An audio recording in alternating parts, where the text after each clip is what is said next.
Iyon yung isang bagay na unti-unti nang nawawala ngayon dito sa amin. Kaya lahat kami mga aktivista ay pilit iniaangat ang aming wika, lalong-lalo na sa mga kabataan.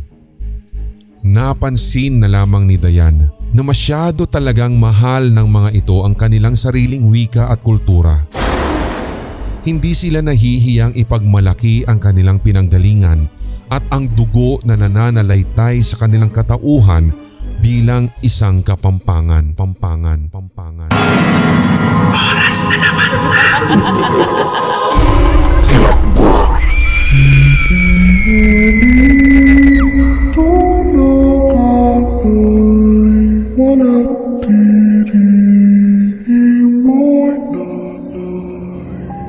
Isinama si Dayan ng asawa niyang si Manuel sa probinsya nito sa Pampanga.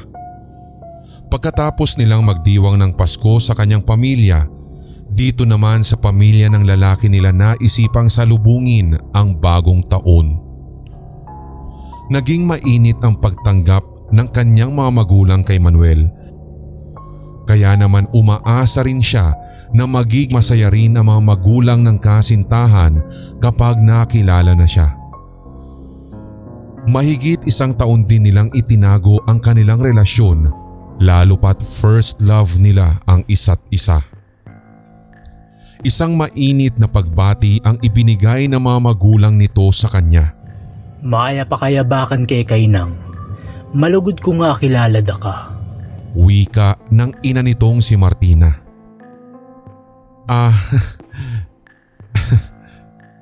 Natatawang sambit na lamang ni Dayan. Agad siyang napatingin sa asawa. Tila nagtatanong ang kanyang mga mata. Paliwanag naman sa kanya agad.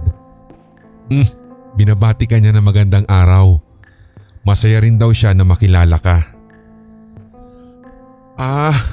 Ganun pala yun? Natatawa niyang sagot sa kanilingon ang babae.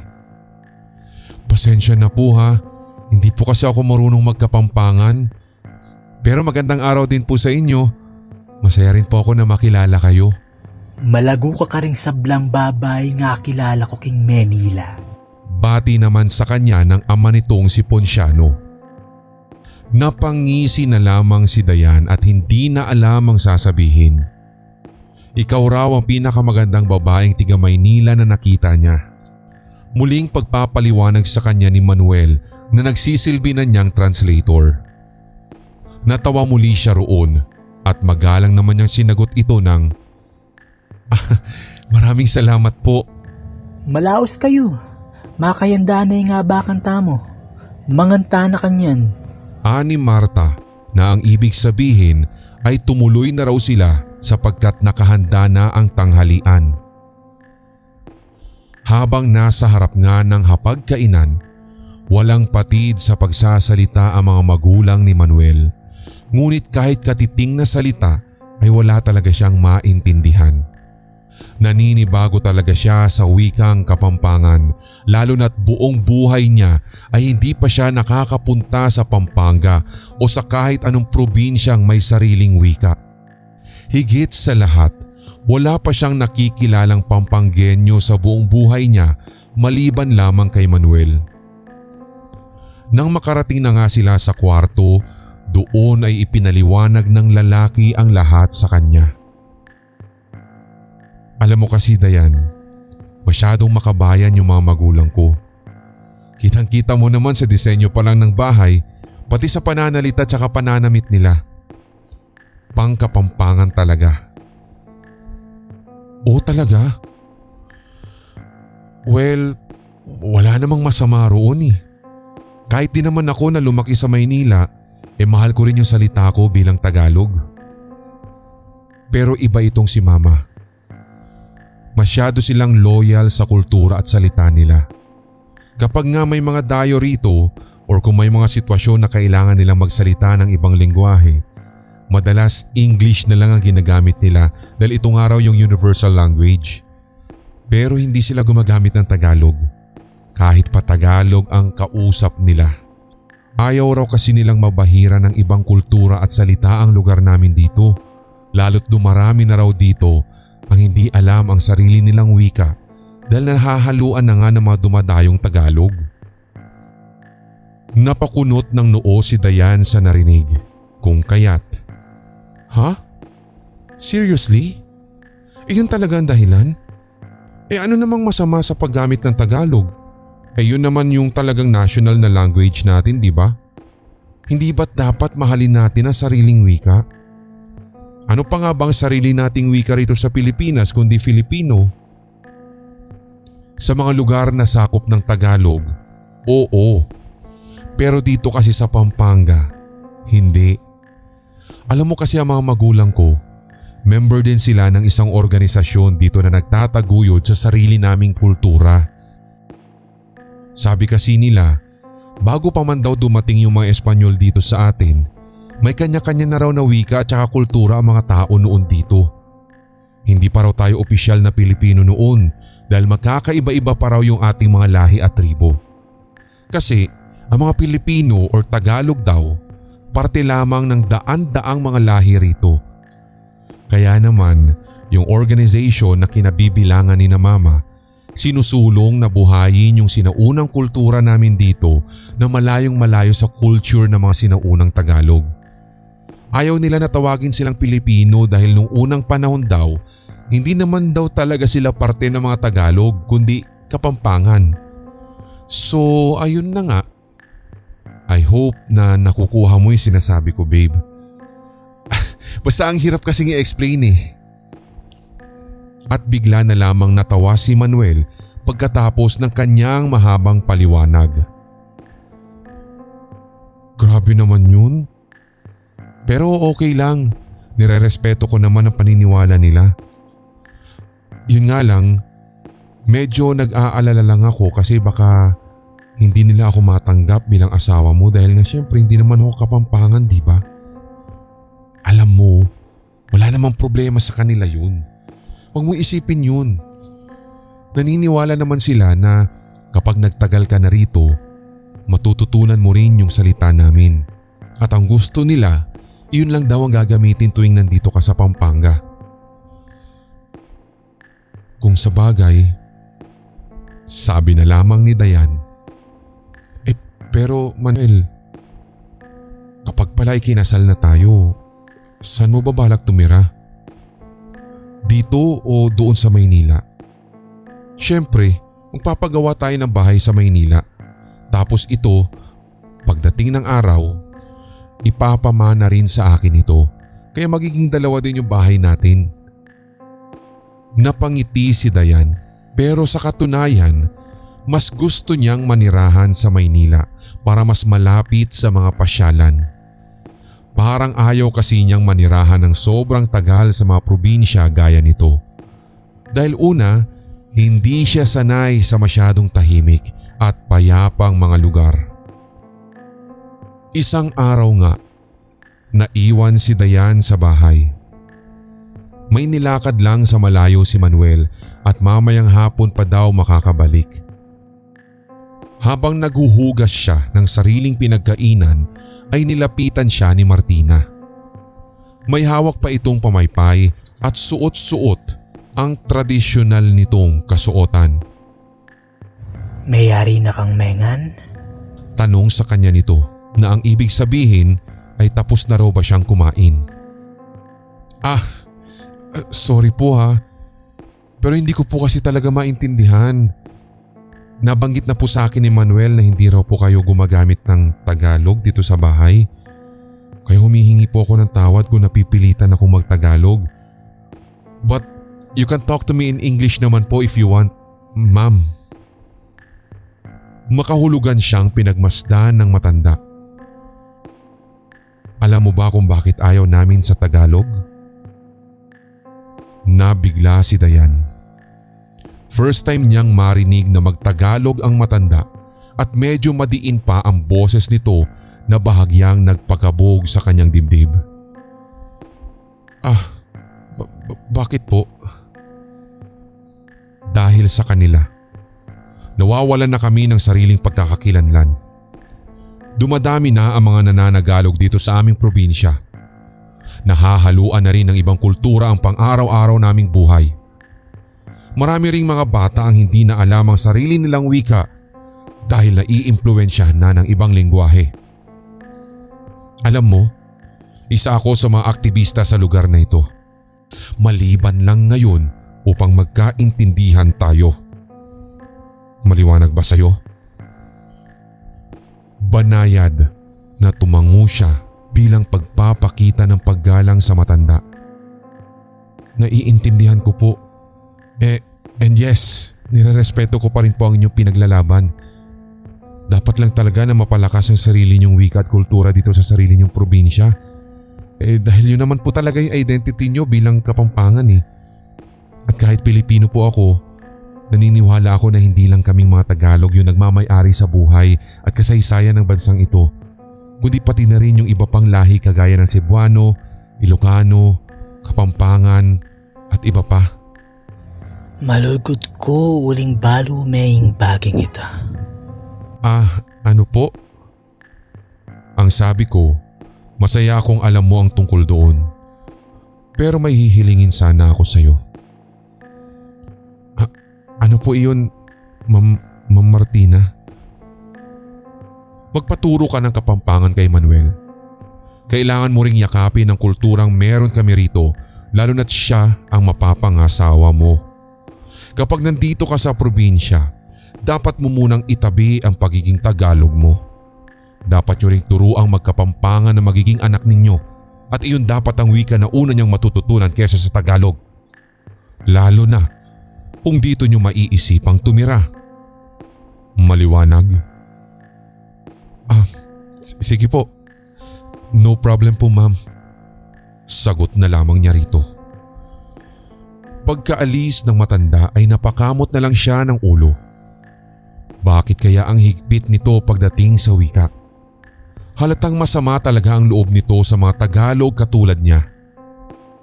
Sinabi niya agad ang tungkol doon kay Manuel pagkarating nito sa bahay. Isang malakas lang na tawa ang pinakawalan ng lalaki. Pagpasensyaan mo na lang si inay. Ganun lang talaga yun. Pero wag kang mag-alala. Hindi naman siya galit sa'yo eh. Dahil kung galit man sila, dapat nung ipinakilala pa lang kita ay itinaboy ka na nila, di ba? Gusto kong maging honest sa'yo. Alam mo, medyo na-offend lang kasi ako sa sinabi ng mama mo about sa magiging anak natin. Gusto kasi niya Kapampangan daw ang unang ituro sa bata kesa sa Tagalog. Lalo nga raw kung dito natin gugustuhin tumira. Paano kaya yun, Manuel? Paano kung sa Maynila natin piliing tumira balang araw? Hindi naman sa minamaliit ko yung province ninyo. Pero kasi, alam mo naman na nasa Maynila rin yung mga mas maraming opportunities, di ba?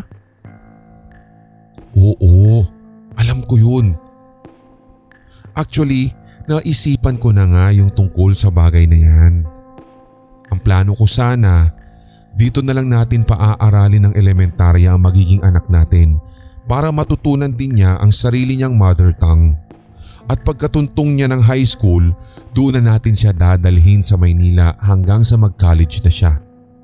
In that way, pareho niyang alam ang kanyang native tongue at syempre ang national language. Tapos, bonus pa kapag natuto rin siyang mag-English, di ba? Agree naman ako dyan. Basta turuan mo na lang din ako magkapampangan para naman matuwa rin sa akin yung parents mo. Tumawa na naman ang lalaki sa kanya saka siya niyakap. Alam mo babe, matututunan mo rin iyan pag nagtagal ka rito. You don't have to pressure yourself. Ako ang bahala sa'yo, okay? Kapag kasi tinuro ko na iyan ng one by one, ma-overwhelm ka eh. Mas mabuti na yung kusa mo silang matututunan habang nagtatagal ka rito. Kumbaga, ma-adapt mo siya naturally. At napangiti na lamang si Dayan. Thank you babe ha. I love you. Sabay bitaw ng halik sa lalaki.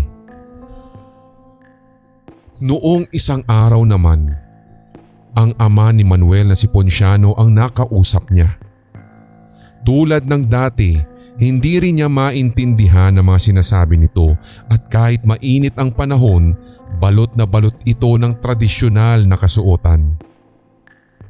Napilitan ding magtagalog ang matanda alang-alang sa kanya. Alam mo iha, nung kapanahunan ko, tuwing may mga sanggol na isinisilang sa mundong ito, 2 wika lang ang una nilang natututunan. Una ay ang Kapampangan dahil iyon yung wika ng kanilang angkan at lugar ng pinagmulan. Pangalawa ay ang Ingles dahil iyon ang pangkalahatang wika na magagamit mo sa iba't ibang lugar lalo kung makikipagsapalaran ka sa ibang bansa. Ang Tagalog, hindi na iyon gaanong itinuturo sa mga bata noon sa amin dahil kusa na lang din nila iyong nalalaman sa mga environment nila. Iyon yung isang bagay na unti-unti nang nawawala ngayon dito sa amin. Kaya lahat kami mga aktivista ay pilit iniaangat ang aming wika, lalong-lalo na sa mga kabataan. Napansin na lamang ni Dayan na masyado talagang mahal ng mga ito ang kanilang sariling wika at kultura. Hindi sila nahihiyang ipagmalaki ang kanilang pinanggalingan at ang dugo na nananalaytay sa kanilang katauhan bilang isang Kapampangan. I understand po sir. Alam niyo po, gustong-gusto ko na rin talagang matuto ng Kapampangan. Kaya nga pumayag na ako na dito na muna po tumira para ma-adapt ko rin po yung language niyo. Huwag po kayong mag-alala. Darating din po yung araw na Kapampangan na rin ang pakikipag-usap ko sa inyo. Kaya sorry po ulit ha kung kinakailangan ko po muna mag-Tagalog ngayon. Ito pa lang po kasi yung language na alam ko. At saka medyo hirap din po ako sa Ingles. Pero nakakaintindi naman po ako. Kaya kung gusto po ninyo, kausapin nyo na lang po ako sa English tapos sasagot na lang ako ng Taglish habang hindi pa po ako marunong magkapampangan. Tumango na lang ang matanda na walang ekspresyon sa muka. Ni hindi niya alam kung sumasang-ayon ba ito ng bukal sa puso o napipilitan lamang. Pero hindi na bale. Ang mahalaga, nasabi niya ang kanyang saloobin. Hindi naman kasi ganoon kadaling matuto ng panibagong wika lalo na't sa Maynila siya lumaki at tanging Tagalog lang talaga ang salitang nakasanayan niya.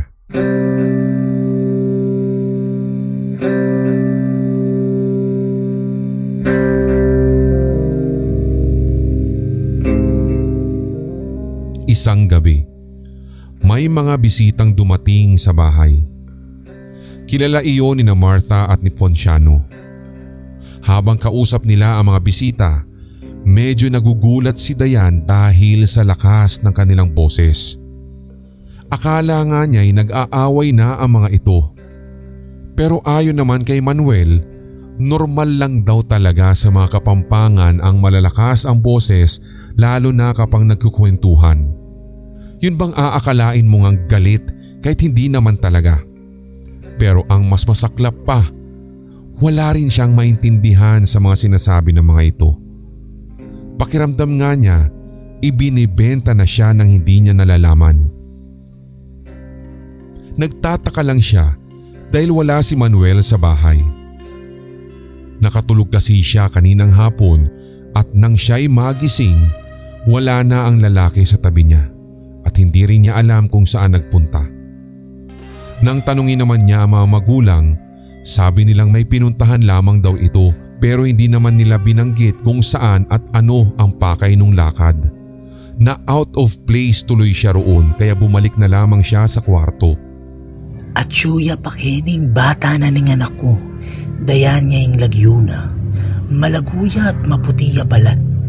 Mas kopya pa yung pangababae na. Anak yapadaya. Nagulat si Dayan nang marinig ang kanyang pangalan sa sinabing iyon ni Martha sa mga bisita. Napatayo siya agad sa kama at nagtungo sa bahagyang nakabukas na pinto at nakinig. Wala talaga siyang maintindihan pero medyo napaisip din siya kung ano kaya ang sinabi ng matanda tungkol sa kanya at sa kung bakit nabanggit ang pangalan niya. Nagpahinga na lamang siyang muli sa kama.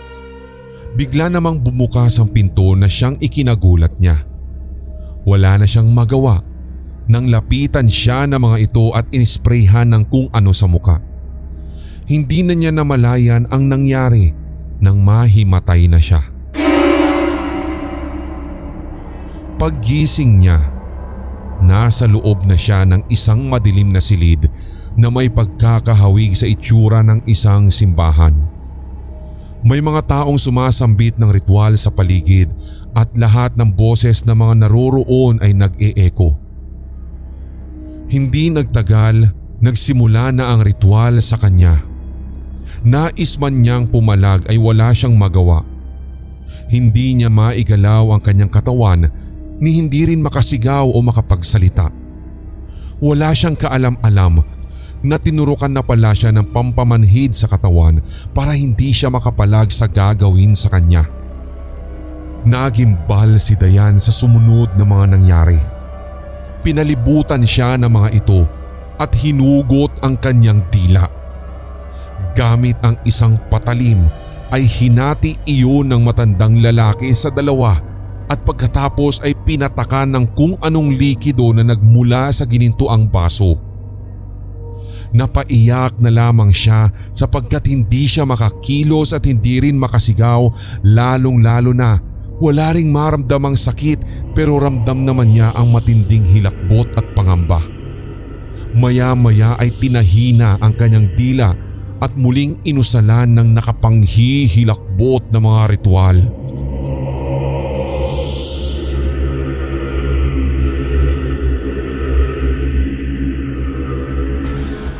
Nang magising siya kinabukasan, napansin niyang normal na ang kanyang dila at wala na ang bakas ng tahi roon. Ngunit nang subukan niyang magsalita, nagulat siya dahil hindi na Tagalog ang lumalabas sa bibig niya, kundi Kapampangan na. Nagsisigaw siya nang makita sina Marta at si Ponciano. Tuwang-tuwa ang mga ito sa ritual na isinagawa sa kanya. Ngayon ay ganap ng Kapampangan ang nananalaytay sa kanyang dila sa ayaw at sa gusto niya. Lingid sa kaalaman ng lahat, sa isang bayan na iyon ng Pampanga ay may maliit na kultong gumagawa ng hindi kanais-nais na propaganda kung saan ang lahat ng mga dayo na pumupunta o nagbabakasyon sa lugar nila ay isinasalang sa ganitong ritual para maging kapampangan ang salita.